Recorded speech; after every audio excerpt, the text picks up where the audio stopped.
Parang bagay sa inyo yung nakasulat dun, girl. Ayun o, sa bridge. Ay, sa ano? Display.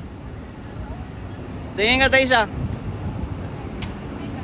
Anong basa doon sa pink? Oh, di ba? Parang kayo yan eh.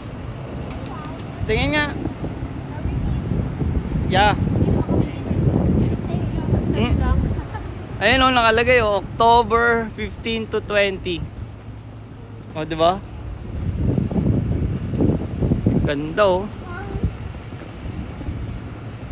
Alright. O, tara.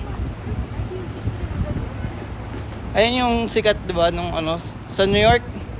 Yung nagko-concert nung inabangan na lahat natin nila ni Mark. Ayun na yung DC o, ayun na yung ano. Ayun yung munisipyo. Ano ba yung capital?